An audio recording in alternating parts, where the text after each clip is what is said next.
Elena whispered with fake pity that it was time for me to sign the conservatorship papers as she turned off a red-hot stove burner I hadn't even touched. The faint scent of her lavender lotion on the dial gave it away. They weren't just embezzling millions from the foundation. They were erasing my sanity to bury the truth about their forged signatures. Before we continue and find out how it all began, please subscribe and leave a like. We truly love to read your comments below. The mahogany desk felt unusually cold beneath my palms as I traced the familiar grain of the wood.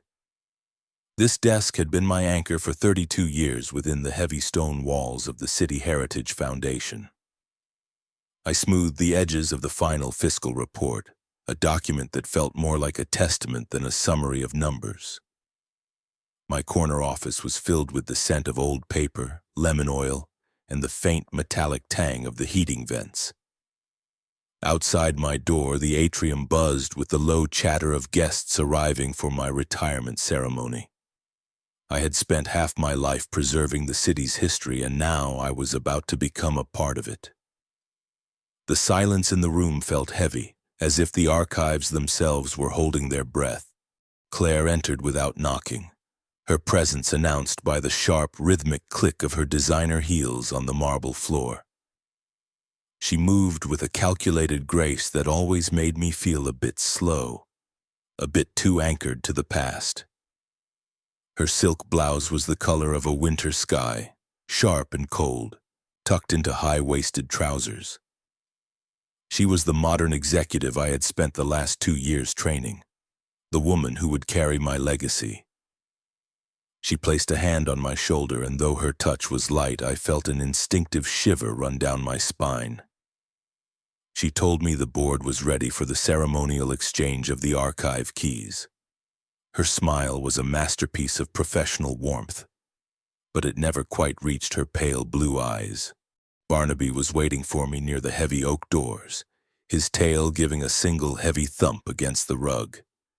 His golden fur had faded to a dull cream color around his muzzle, and his eyes were clouded with the milky haze of cataracts. He struggled to find his footing on the polished floors, his claws clicking softly as he tried to stabilize his shifting weight. His joints groaned with a dull ache that I could almost feel in my own bones after a long day. I knelt down, ignoring the sharp protest from my hip, to rub the soft space behind his velvet ears. He had been my constant shadow, the only creature who knew the weight of the secrets buried in these files. He let out a soft huff, leaning his head against my knee as if he sensed the shifting plates of my life. I returned to my computer for one last check, a habit of precision that I could not simply switch off. I opened the grant distribution files from the previous quarter, expecting to see the usual rows of approved historical markers. My breath hitched in my throat when my eyes landed on a series of ledger entries for the West Side Development Project. 4 massive payments had been dispersed, each carrying my encrypted digital signature as the sole authorizer. I remembered those dates vividly because I had been in a hospital bed recovering from a complex hip replacement. I never signed these approvals, and I certainly never authorized funds for a private contractor linked to luxury condos. My heart began to drum a frantic rhythm against my ribs as I scrolled through the metadata. I tried to open the original PDF vouchers to verify the scanned approval stamps and the supporting documentation. The screen flickered for a second, a brief twitch of pixels, and then turned a dull, unresponsive gray. A dialog box appeared in the center of the monitor, informing me that my administrative credentials had officially expired. I typed my password again, my fingers trembling so hard I kept hitting the wrong keys in my desperation. The system denied my entry with a blunt red error message that felt like a physical blow to my chest. Claire was still standing by the window, watching the guests gathering in the courtyard below. She took a slow, deliberate sip from her crystal glass, her reflection in the glass completely motionless. I asked Claire why the system had locked me out 15 minutes before the official end of my tenure. She did not turn around, her voice remaining low and soothing, the tone one might use for a confused child. She explained that the IT department had started the transition protocols early to ensure a seamless handoff for the new quarter. It was supposed to be a gift, she said, a way to spare me from any last-minute administrative burdens. Her concern felt like a layer of cold grease on my skin, thick and suffocating. I told her about the West Side signatures, about the $500,000 that had moved while I was under anesthesia. She finally turned, her face a mask of profound pity that made my blood run cold. She stepped toward the desk and reached over me, her perfume smelling of expensive lilies and something metallic. With a swift, practiced motion, she pressed the power button and closed the laptop lid, silencing the hum of the fan. The dark screen reflected the two of us, a study in contrast between a fading past and a ruthless future. She reminded me how exhausted I had seemed since the surgery, mentioning small lapses in my memory that never happened. She spoke about the board's concern for my health, about the stress of the archive transition taking its toll on my mind. I felt a surge of hot indignation, but my voice failed me as the office doors swung wide for the ceremony guests. Elena approached me first, her face flushed with the excitement of the party and the free-flowing champagne. She had been my friend since our first days in the basement records room, back when we still used carbon paper. She whispered that I looked pale, her hand hovering near my elbow as if she expected me to tip over. I tried to tell her about the West Side files, about the lockout and the signatures I never wrote. She just patted my hand with a gentle, dismissive smile and told me to let it go for tonight. She said it was Claire's responsibility now, and I had earned the right to never think about ledgers. Her lack of suspicion was a new kind of pain, a realization that my word no longer carried weight. I led Barnaby out to my SUV, the heavy humidity of the late afternoon clinging to my skin like a damp shroud. The parking lot was filled with the expensive cars of the board members, symbols of the wealth I managed but never shared. I helped the dog into the back seat, his heavy breathing the only sound in the confined space. I looked back at the foundation building, its stone facade glowing a deep orange in the light of the setting sun. For 30 years, this place had been my fortress, my sanctuary, and my identity. Now it looked like a tomb where my reputation was being buried while I was still alive.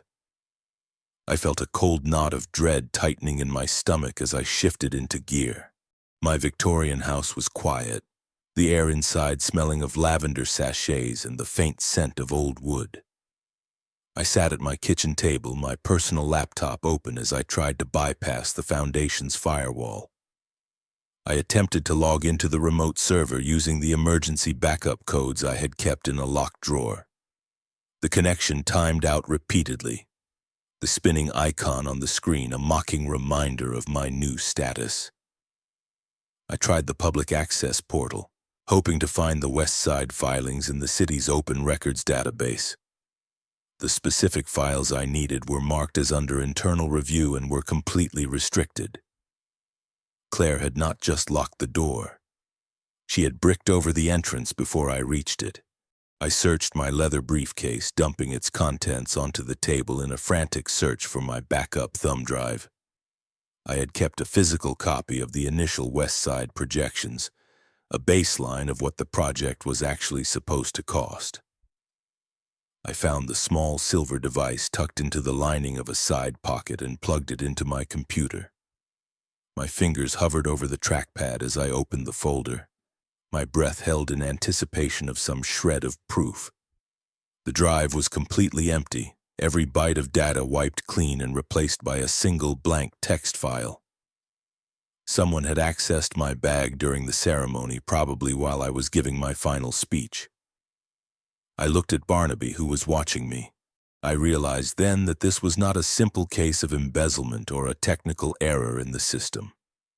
Claire was not just replacing me. She was systematically dismantling the evidence of my existence to cover her tracks. If those West Side signatures held up in an audit, I would be the one facing a grand jury for the missing funds. My pension, my house, and my freedom were all tied to a digital ghost that she now controlled completely. The silence of my own home felt like a heavy accusatory weight, pressing down on my shoulders. I stood up and walked to the window, looking at the dark street. I had spent my life protecting the city's truth, and now I had to protect my own. The physical records room was a labyrinth of steel and paper that I had organized with meticulous care. It was a place where facts were recorded on acid-free paper, bound in heavy ledgers that could not be erased. Claire had pushed for total digitization, arguing that paper was a liability in the modern world of city development. I had fought her, insisting that the physical original was the only true defense against a manipulated history. Now I understood why she wanted the paper gone, why she wanted everything to exist only as pixels. Pixels could be rearranged, but ink on paper had a stubborn way of staying exactly where it was put. Somewhere in that building, a blue folder held the truth. I remembered the specific invoice for the West Side contractors, a document that should have carried the physical seal of the city comptroller. It was a $500,000 grant for a park that I knew for a fact was currently a pile of gravel and rusted rebar. I had not seen that blue folder during my final week of desk clearing, even though it was supposed to be in my top drawer. Claire had been very helpful during the packing process, bringing me boxes and offering to handle the shredding of my personal drafts. I felt a cold sweat break out on my neck as I visualized her smiling face. She had been playing a long game, waiting for my surgery to provide a window. The hallway of Marcus's building smelled of stale cooking and laundry detergent. I climbed the stairs slowly, my hip clicking with every step like a clock winding down. Marcus opened the door only after I whispered my name 3 times through the wood. He looked gaunt, his eyes bloodshot behind thick lenses that magnified his panic. The apartment was a cave of humming servers and tangled black cables. He didn't offer me a seat, his hands occupied with twisting a stray wire. He told me that Claire had already issued a memo to the IT staff about my deteriorating mental health. She had instructed them to flag any attempts I made to access the Foundation servers as security threats. Marcus led me to a central monitor where a waterfall of green code cascaded down the screen. He pointed to a specific subroutine that was running quietly in the background of the archive's main database. It was a digital mirror, a sophisticated piece of software designed to mimic my typing patterns and my common syntax. It was used to generate the approvals for the West Side funds while I was sedated in the hospital. The script was so precise that it even included the minor typos I often made when I was tired. I stared at the screen, feeling as if I were looking at a ghost of myself trapped in a cage of logic. Claire had not just stolen the money, she had stolen my identity. The young coder told me that Claire had promised him a promotion to Chief Information Officer if he kept the mirror running until the audit was complete. He was terrified of her, but he was more terrified of the legal consequences if the truth ever came to light. He showed me a hidden directory where the original West Side projections had been moved before being deleted from my drive. The numbers were staggering, showing that the luxury condo developers were receiving millions under the guise of park renovations. I asked him for a copy of the mirror's source code, but he stepped back, his face turning pale. He said Claire had installed a tracker on his personal hardware that would alert her to any data transfers. A sudden, sharp beam of light swept across the window of the apartment, followed by the distant rumble of a car engine.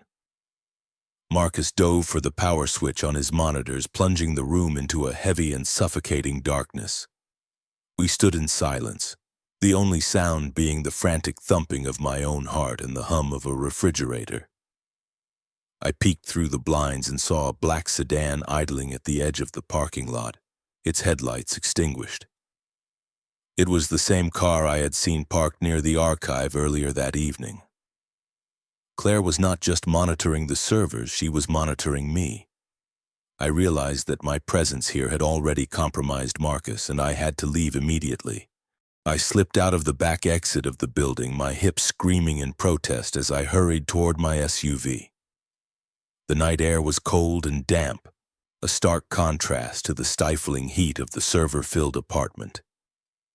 I drove a circuitous route home, turning down narrow side streets and alleys to ensure I was not being followed.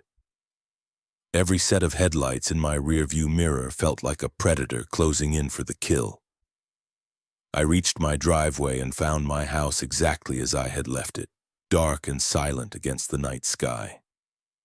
But the sense of safety I once felt in these walls had evaporated like mist. I felt exposed, a target in a house with too many windows and too few locks. Barnaby greeted me with a slow wag of his tail, but he did not try to stand up from his rug. I noticed a small white pill sitting on the floor near his water bowl, one I did not recognize. I picked it up and sniffed it, detecting a faint medicinal odor that was not part of his usual regimen. My heart skipped a beat as I checked the medicine cabinet in the kitchen. The bottle of his arthritis medication had been moved, and the count of the pills was off by several days. Someone had been inside my house while I was at Marcus's apartment. They weren't just watching me, they were intervening in my life, starting with the one creature I loved most. I stayed awake for the rest of the night, sitting in the dark with a heavy brass lamp in my lap. I watched the shadows lengthen across the living room, listening to the house settle and groan. Every creak of the floorboards sounded like a footstep. Every rustle of the wind sounded like a whispered threat. I thought about the archive, about the miles of paper and the millions of dollars that were now under Claire's control. She thought I was a relic, a woman who didn't understand the power of the digital world she inhabited. But she had forgotten that I was the one who built the foundation from nothing. I knew where the bones were buried because I was the one who dug the graves. The first light of dawn was a dull gray smear against the horizon when I finally stood up. My body felt stiff and fragile, but my mind was sharper than it had been in years. I walked to the kitchen and made a pot of strong black coffee, the steam rising in the quiet air. I looked at the surgery discharge papers on the counter, the physical proof of my innocence. I had to get back into the archive building, into the physical records room where the blue folders lived. It was a suicide mission for a woman in my condition, but I had no other choice. Claire had taken my career, my friends, and my peace of mind. I was not going to let her take my life. I spent the next hour preparing a tactical bag, including my old master key and a high-resolution camera.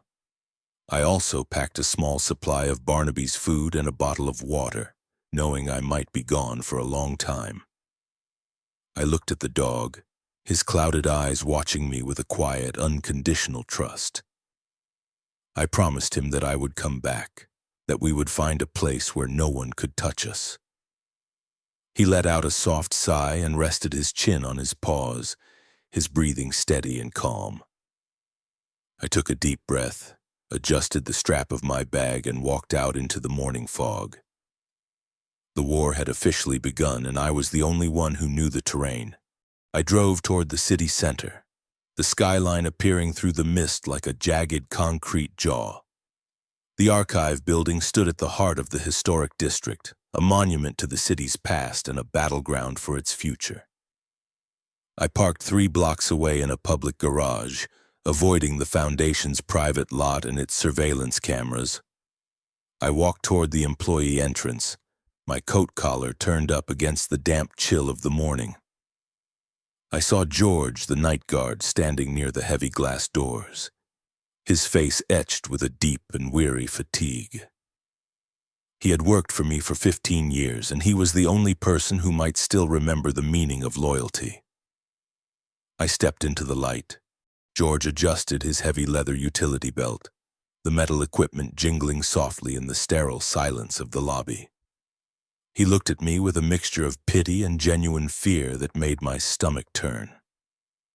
I could see the reflection of the flickering fluorescent lights in his tired eyes as he glanced at the security cameras overhead. He whispered that Claire had issued a formal trespass warning against me just an hour after the ceremony ended. He told me the board had authorized the use of local police if I ever attempted to enter the building again. I saw his hand tremble as he gripped his clipboard, torn between 15 years of loyalty and the threat of losing his pension. The cold air of the lobby felt like a physical weight against my chest. I moved closer to the desk, the scent of rain and damp wool clinging to my coat. I spoke to him in a low voice, reminding him of the time I helped his daughter secure a scholarship for her nursing degree. He looked away, his jaw tightening as he struggled with the decision that could end his career. Finally, he let out a long, shaky breath and reached for the master key card on his belt. He told me the cameras in the west stairwell were scheduled for a maintenance reboot in 3 minutes. It was a narrow window of opportunity that felt like a fragile glass bridge over an abyss. He swiped the card and the heavy steel lock engaged with a dull, metallic thud that echoed through the empty atrium. The west stairwell was a narrow concrete throat that smelled of stale cigarettes and industrial cleaner. I climbed the stairs slowly, each step sending a sharp jolt of pain through my hip that felt like a hot needle. I counted the floors in the darkness, my hands sliding along the cold iron railing for support. My breathing was ragged and loud in the confined space, sounding like a rhythmic rasp of sandpaper. I reached the 4th floor and waited for my heart to slow its frantic drumming before opening the door. The executive suite was bathed in the pale, ghostly glow of the emergency exit signs. I stepped onto the plush carpet and felt the silence of the building pressing in on my ears. I walked toward my old office and realized that Claire had already begun to erase my presence. The landscape paintings I had collected over 30 years were gone, leaving pale rectangles on the dark wood paneling. In their place hung sharp geometric abstracts that looked like jagged glass in the dim light. The air was chilled to exactly 68 degrees, smelling of ozone and expensive floral perfume. I reached for the door handle and found a new biometric sensor glowing with a steady sapphire light. My old brass key was a useless piece of metal against this digital gatekeeper. I felt a surge of helplessness as I stared at the blue light, a symbol of the world that no longer recognized me. I turned toward the central records vault at the end of the long corridor, my footsteps muffled by the heavy rug. The vault door was a massive slab of reinforced steel that required a physical key and a rotating combination. I knelt on the cold floor, my fingers moving by instinct as I dialed the numbers I had memorized 15 years ago. The internal tumblers clicked into place with a satisfying rhythmic sequence of thuds. I pushed the door open and stepped into the chilled sanctuary of the city's history. The rows of steel shelves stretched 20 feet high, filled with acid-free boxes and leather-bound ledgers. I moved to the West Side Development section, my eyes searching for the blue folder that held the truth about the missing funds. The shelf where the West Side folder should have been was a hollow, empty space that felt like a missing tooth. I frantically checked the neighboring boxes, my fingers sliding over the cardboard edges until I felt a jagged tear. Someone had physically ripped the folder from the archives, leaving behind only a shredded scrap of a blue tab on the floor. I picked up the small piece of paper, seeing the familiar handwriting of the city comptroller on the edge. Claire had not just hidden the evidence. She had committed a crime against the very history I had sworn to protect.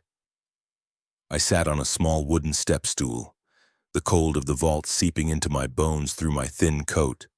The distant chime of the elevator echoed through the executive suite, sounding like a funeral bell in the stillness. I scrambled to hide behind a tall row of shelving units, my hips screaming in protest as I tucked my legs away. The heavy, rhythmic footsteps of two people moved closer to the vault entrance. I recognized the board president's voice, his tone uncharacteristically sharp and clinical. He was speaking to a man I didn't recognize, discussing the final signatures for the West Side land transfer. They walked past my hiding spot, the smell of expensive tobacco and wet pavement trailing in their wake. I saw the glint of the president's gold watch as he pointed to the empty space on the shelf. The board president whispered that the digital audit was clean and that the state inspectors would find no discrepancies. He praised Claire for her foresight in handling the unstable situation with my retirement. He mentioned that my medical records would be enough to discredit any claims I might try to make about the signatures. The unknown man laughed, a dry and hollow sound that chilled me more than the air in the vault. They left after a few minutes, the massive steel door swinging shut with a finality that made the air vibrate. I heard the electronic lock engage, a sound that told me I was trapped inside the chilled room with no way to open it. I spent nearly an hour searching for the emergency release lever behind the heavy ledger boxes. My fingers were numb and clumsy, fumbling over the cold metal surfaces in the darkness.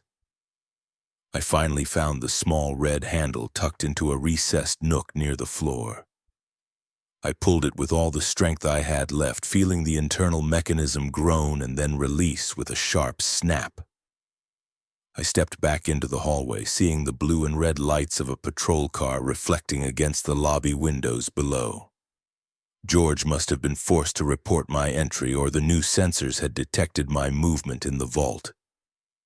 I realized I could not leave through the main entrance. I found the service elevator near the break room and took it down to the basement level. The basement was a labyrinth of humming transformers, thick steam pipes, and concrete pillars. I moved through the shadows, my hip aching so intensely I had to lean against the rough walls for support. I found the heavy steel door of the loading dock and pushed it open into the damp night air. I ran across the parking lot and hid behind a row of industrial garbage dumpsters. I watched as 3 police officers entered the main lobby, their flashlights cutting long beams through the darkness. My house was 5 miles away, and I knew I couldn't risk returning there tonight. I walked to a 24-hour diner on the edge of the historic district, my feet heavy and sore on the pavement. The neon sign flickered, casting a greasy crimson glow over the empty parking lot. I sat in a back booth, the vinyl seat cracking under my weight as I tried to disappear into the corner. I ordered a cup of black coffee that I couldn't drink, the steam rising in a thin gray ribbon. I looked at my reflection in the window and saw a woman I barely recognized. My hair was wild from the humidity and my eyes were sunken with a deep, hollow exhaustion. I was a fugitive from the very institution I had built with my own hands. The morning sun brought a knock at my front door that I had been dreading since the party. I looked through the side window and saw Elena standing on my porch holding a Tupperware container. She looked concerned, but I saw the way her eyes scanned my driveway and the windows of my living room. I opened the door just a few inches, feeling the cold draft of the morning air. She smelled of lavender soap and an artificial sympathy that made my skin crawl. She said she brought me some chicken soup because I looked so frail and confused at the retirement ceremony. I let her into the foyer, my hand gripping the doorframe for stability. Elena walked into my kitchen and began to tidy up the scattered papers on the table. She mentioned that Claire had called her earlier to express deep concern about my recovery. Claire told her that I had been refusing my medication and that I was suffering from post-operative delusions. I told Elena that I was perfectly fine and that I didn't need any soup or any cleaning. She stopped and looked at me with a soft, pitying smile that felt like a slap in the face. She said that forgetting things was a natural part of getting older and that I should just rest. She moved toward the stove and began to adjust the dials. She pointed to the stove where a burner was suddenly glowing with a fierce red heat. I stared at the coil in confusion, certain that I had not turned the stove on that morning. Elena sighed and clicked the dial to the off position, her movement practiced and swift. She said I was lucky she arrived in time, otherwise the house could have burned down. I felt a cold shock of panic as I realized she was creating a record of my incompetence. She told me the board was considering a mandatory wellness evaluation to ensure my safety. Her words were gentle, but they carried the weight of a legal sentence that would strip me of my freedom. I walked Elena to her car and watched as she drove away, her silver sedan disappearing around the corner. I returned to the kitchen and examined the stove dial with a magnifying glass I kept in the drawer. I found a small, oily smear of lavender-scented lotion on the plastic surface of the dial. Elena had turned the burner on herself while I was looking at the Tupperware on the counter. She was not a friend. She was a witness being coached by Claire to prove I was a danger to myself. I felt a deep sense of betrayal that burned in my throat like acid. My world was being dismantled piece by piece. Barnaby began to bark at a white Ford Econoline van parked across the street near the park. Two men in dark uniforms were standing near a telephone pole, but they weren't looking at the wires. They were holding a long-range camera directed at my front windows, documenting every person who entered. I realized that the surveillance was constant, and that Claire was waiting for me to make a single visible mistake. I drew the heavy velvet curtains, plunging the living room into a protective, dusty darkness. I sat on the floor with Barnaby, feeling his heavy head on my lap as I tried to think of my next move. I called a local mobile vet service, using a fake name and a burner phone I had purchased months ago.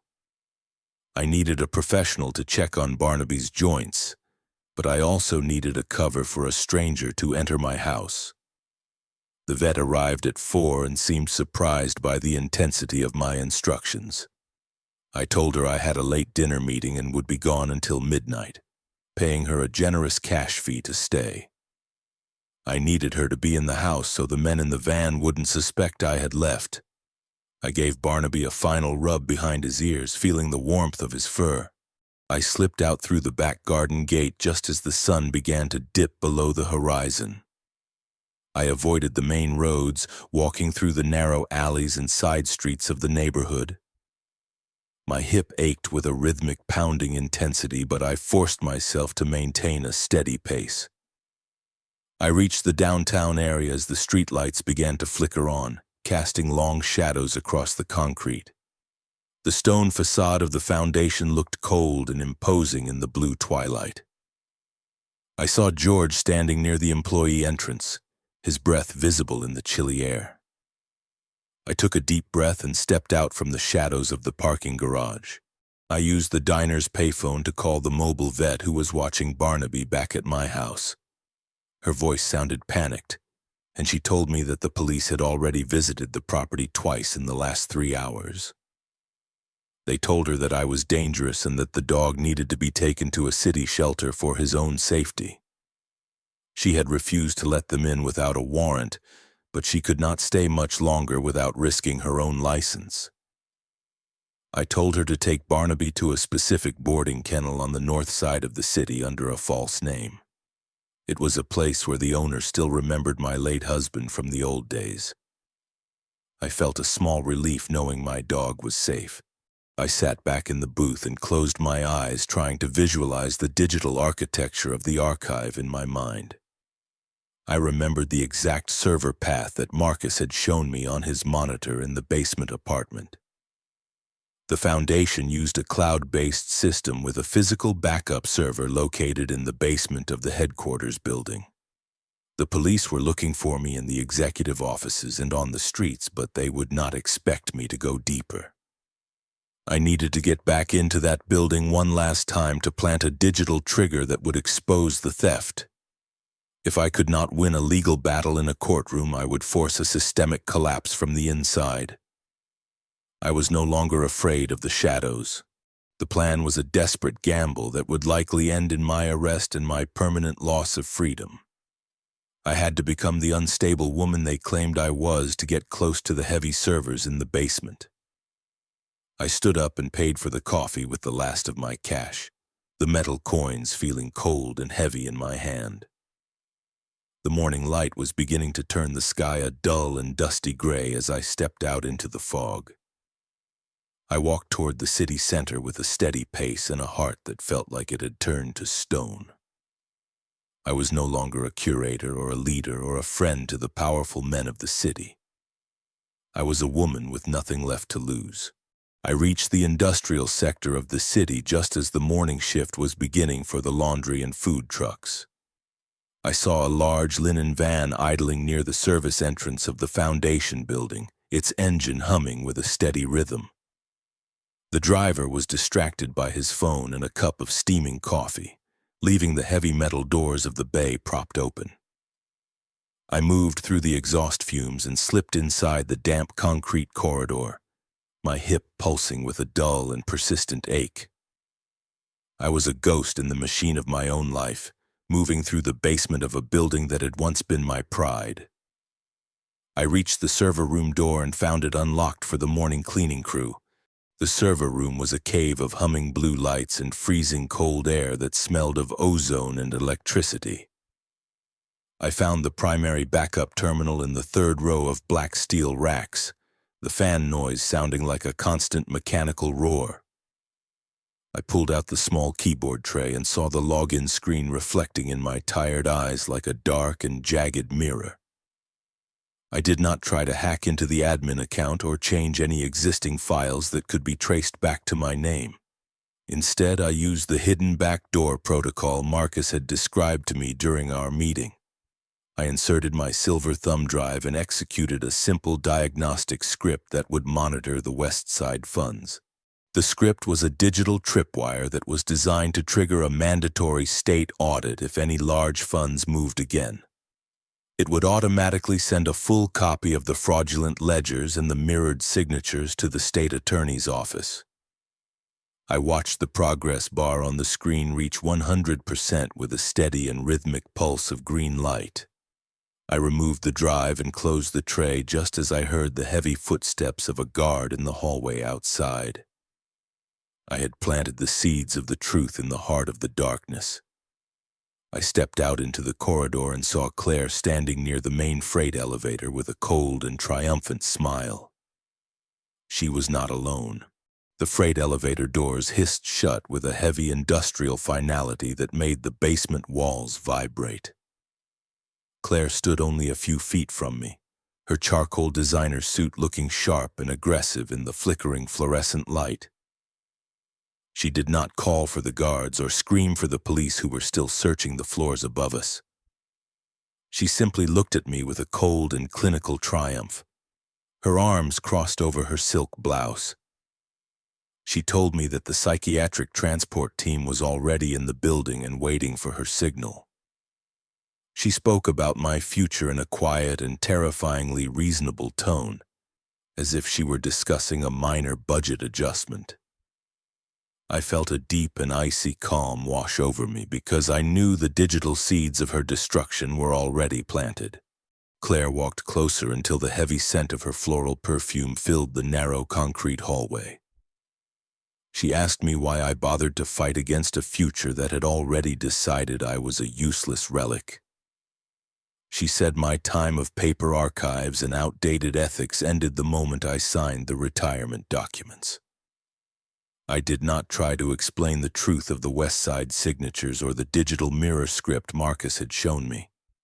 I simply looked her in the eyes and told her that I had corrected a small glitch in the Foundation server. Her smile faltered for a fraction of a second, a brief twitch of uncertainty that revealed the predator beneath the mask. She dismissed my words as the desperate ramblings of a woman who had lost her grip on reality and the world.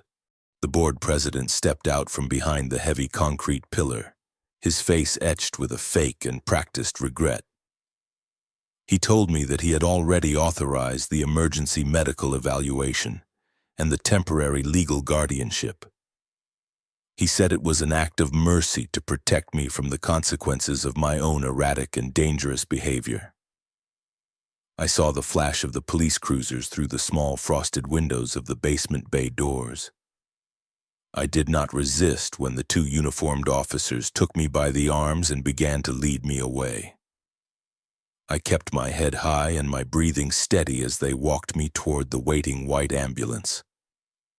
I was a prisoner, but I was the only person in that building who knew the truth was about to speak. They kept me in a quiet observation ward at the city hospital for 72 hours of sterile silence. I sat by the tall window and watched the gray winter rain wash over the jagged concrete skyline of the city. The doctors asked me many questions about my career, my medical history, and my memory of the previous night. I answered every question with a calm and precise logic that began to erode the narrative Claire had so carefully built. I showed them my original surgery discharge papers and described the lavender-scented lotion smear on my stove.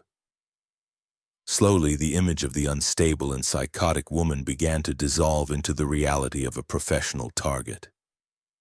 I was no longer a patient to them, but a witness waiting for a signal.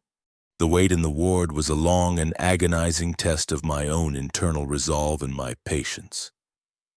I thought about Barnaby in the boarding kennel, hoping he was sleeping on a soft rug away from the storm. I thought about the archive, the miles of paper, and the millions of dollars that were currently being stolen. Every hour that passed felt like a year as I waited for the digital tripwire to trigger. I knew Claire would be arrogant enough to try and move the final West Side payment before the end of the week. She believed the system was her servant and that I was a broken ghost she had successfully exorcised. I stared at the white ceiling and counted the rhythmic drips of my own slow and steady pulse. The news of the foundation audit broke on the morning of my 4th day in the medical ward. The hospital television showed a live report from the stone steps of the City Heritage Foundation building. Claire had attempted to move $3 million from the West Side Development Fund to an offshore account in the Cayman Islands. The digital tripwire I had planted in the server room worked exactly as Marcus and I had intended. The system had immediately locked down every account and sent a full copy of the fraudulent ledgers to the state attorney. The screen showed the state investigators carrying boxes of evidence out of the executive suite where I had spent 30 years. Justice was a cold and digital fire that was burning Claire's empire to the ground. The board president was the first to fall, his resignation appearing on the news ticker at the bottom of the screen. He was followed by Claire, who was shown being escorted from the building in silver handcuffs by federal agents. She looked small and pale without her silk blouse and her designer heels, her hair messy in the wind. She saw the cameras and tried to cover her face, a final and useless gesture of a defeated predator. I felt no joy in watching her fall, only a deep and hollow sense of relief that the truth was finally restored. The medical board revoked the psychiatric petition within 30 minutes of the news report. I was officially a free woman, though I had no home and no career to return to. Elena came to visit me on the afternoon of my official release from the hospital ward. She stood at the foot of my bed and looked at the floor with a red and tearful face that made my heart ache. She tried to apologize for the stove dial and for believing the lies that Claire had whispered in her ear for months. I listened to her words and I saw the genuine pain in her eyes, but I realized that our old friendship was a broken thing. I told her that I appreciated her coming, but that I needed to be alone as I prepared for my new life. Some betrayals are too deep to be fixed by chicken soup and a few words of regret in a hospital room. I went to the boarding kennel on the north side of the city to collect Barnaby as the sun began to set. He was waiting by the chain-link fence of his run, his tail giving a slow and rhythmic thump against the wood. I knelt in the dirt and buried my face in his soft and familiar golden fur, feeling the warmth of his body. We were both older and slower, and we had lost the house and the community that had been our world for decades. I felt a deep sense of peace as I led him to the rented SUV and drove away from the city center. The skyline was glowing with thousands of lights, but none of them represented a place where I belonged anymore. I sold my Victorian house and every piece of heavy mahogany furniture that had filled the quiet rooms. I did not want the reminders of the life that Claire had tried to turn into a legal cage for my soul. I used the money to pay off the legal fees and to settle the remaining medical bills from my hip surgery. With the rest, I bought a small and weather-beaten cottage 500 miles away on the rugged coast of Maine.